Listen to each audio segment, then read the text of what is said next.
Ladies and gentlemen, we're on the second leg of our journey here, heading to the conference hall for the College Democrats of America National Convention, where I will be delivering the opening remarks, right? Yeah, which is opening pretty crazy. Up general session.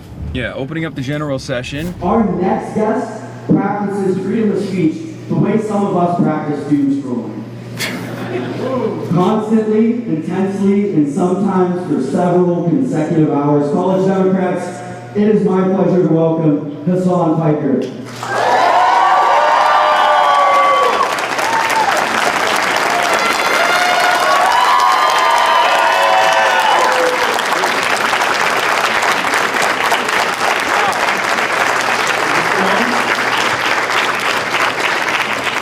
this the one? No, okay. This is what we're using, right? Okay. This might be a little...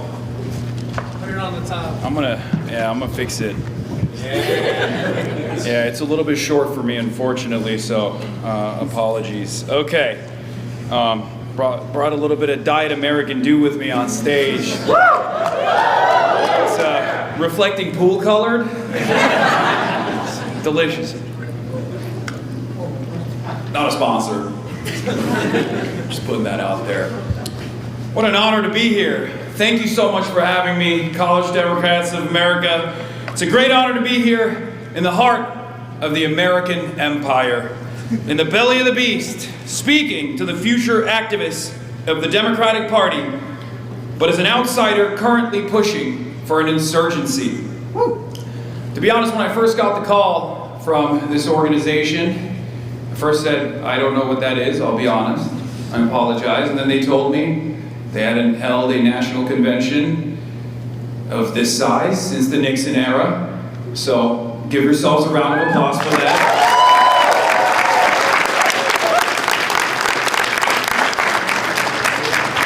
And then I was a little worried, I'll admit.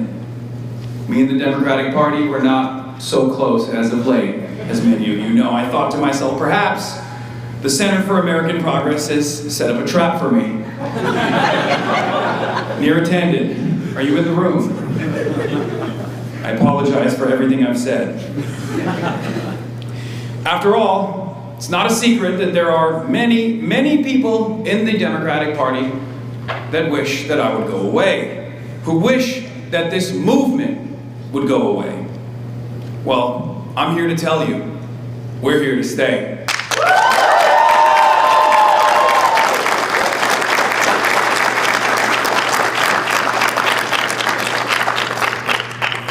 Now, a lot of people, including probably your future employers or your current employers, they call me a lot of names. They say I'm an idealist, a radical, a terrorist. But the one thing that they don't call me is a liar. And I think that anyone who wants a better future for the world, let alone this country, needs to understand that it is our job to always seek truth from facts.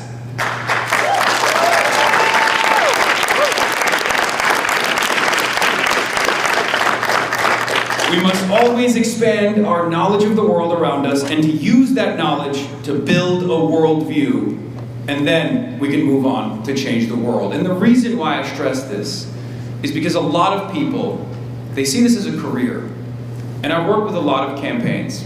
I've worked with establishment Democrats in the past, and right now I'm working with a lot of democratic socialists all around the country.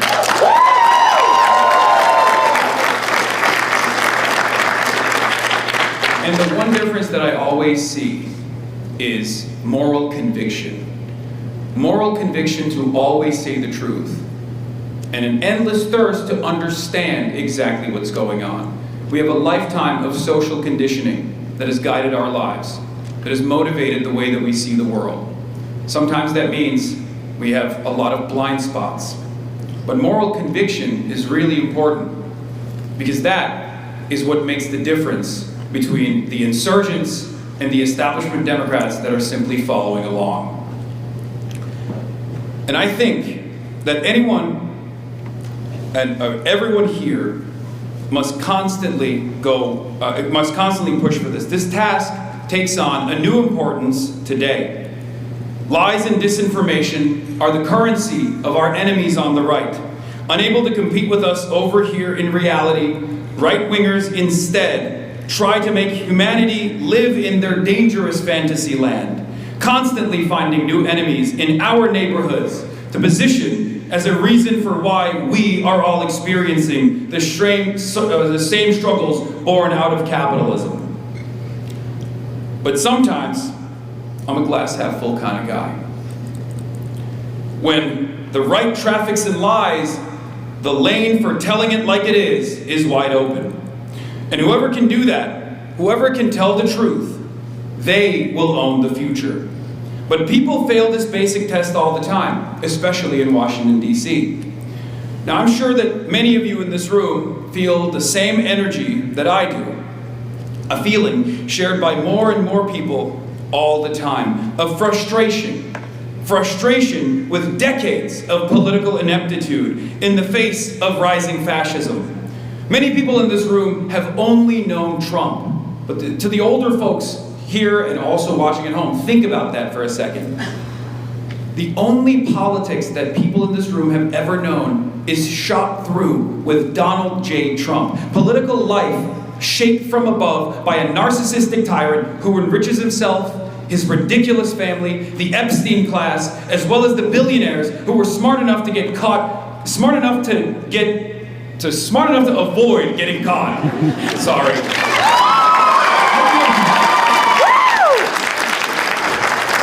As well as the billionaires who were too smart to get caught, going to Little St. James, and even a billionaire who was uninvited from Little St. James Island because his lives were that atrocious for the pedophiles.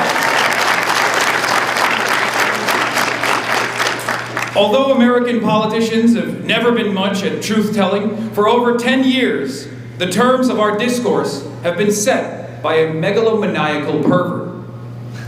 The late writer Mike Davis summed up our situation well in his final published essay a few years ago. He said, "Unlike the high Cold War when Politburos, parliaments, presidential candidates, and general staffs to some extent balanced megalomania at the top, there are few safety switches between today's maximum leaders and Armageddon.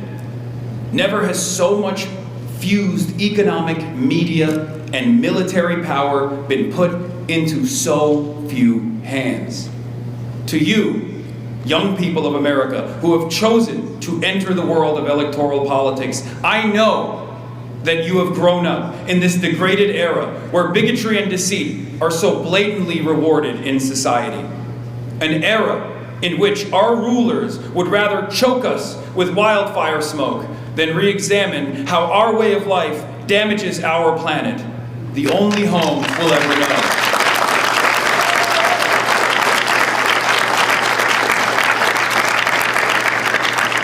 This wretched era in which the third world is staring down disaster because of the upheaval caused by ours and Israel's war on Iran.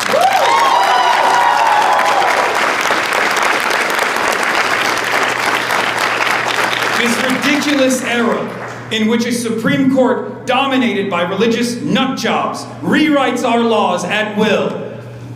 In this world, I know even just a little bit of truth can feel like a life raft.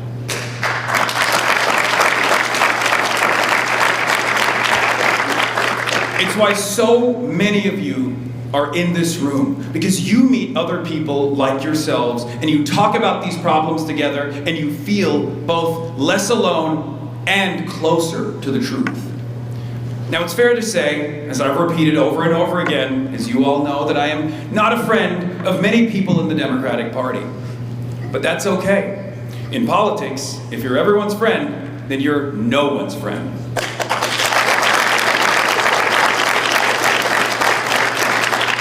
But I am here today because the times have gotten very strange and new political opportunities are all around us. Chances for us to push radical political change through an electoral system that right now is going through a transformation. You can feel the changes with every news story. This sense of backlash that's in the air. Inflation is not under control. data centers that no one wants, are taxing energy grids, fueling an AI bubble that may not really replace you, but will get you laid off regardless. It seems like every week, our masked Gestapo, ICE, kills another innocent person. In all my years, I don't remember seeing this much blood on American pavement. I often say that the United States is an empire in decline.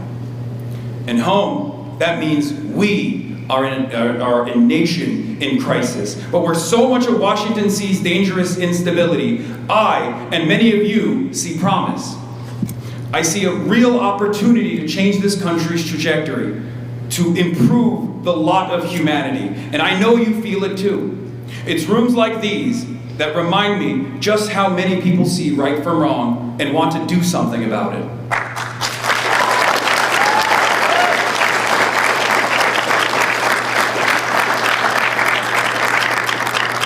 All around the country, we're getting real fighters elected.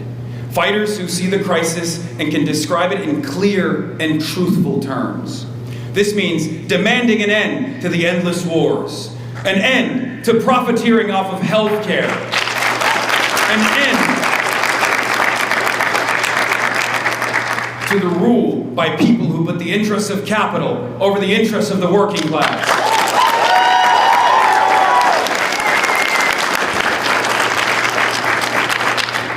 It's talk like this that has Washington terrified. It's talk like this that has MAGA terrified.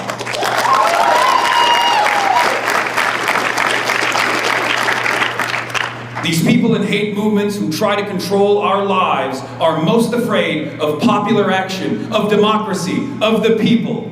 They're afraid of us because of the simple fact that there are more of us than there are of them. There always have been, and there always will be. There are more good, decent people with moral conviction who find it unfathomable that the wealthiest nation on earth chooses to spend its billions blowing up schools overseas rather than building schools in our neighborhoods. Kind people who can't understand why, in the wealthiest nation on earth, there are hundreds of thousands of people who will go to sleep outside tonight, and millions more who live paycheck to paycheck.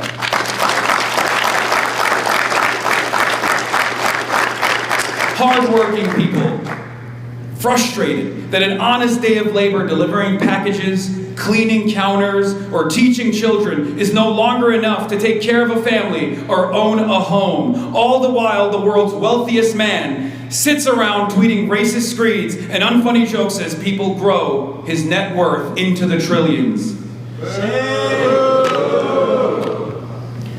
I should add that none of this is an accident. The inequality is the design of our system.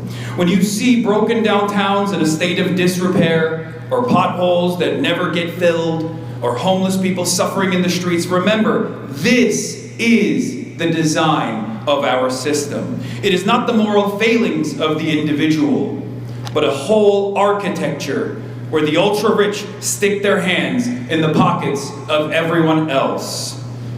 Just as every person who has no shelter is a policy failure, every billionaire is a policy failure.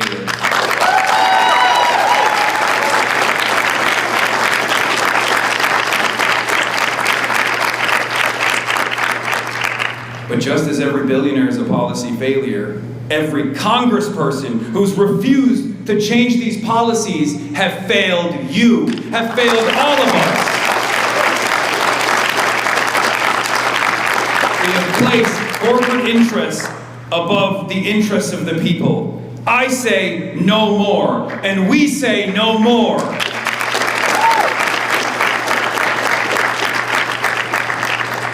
I've traveled all around the country. I've talked to countless people over dozens of protests, gone to rallies, I've gone to marches, I've gotten shot at by my own law enforcement that I pay with my taxes the salary of. And all I ever hear from the people by my side is no more. And not just Thank you.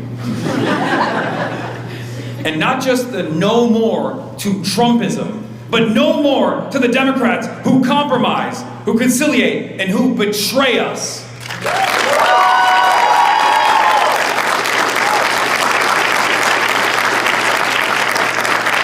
No more to the fascist reactionaries, but no more to the Democrats who will collaborate and cooperate with the fascists, who will fund ICE, who will fund Israel, who will help poison the planet, who will stiff workers and help bosses.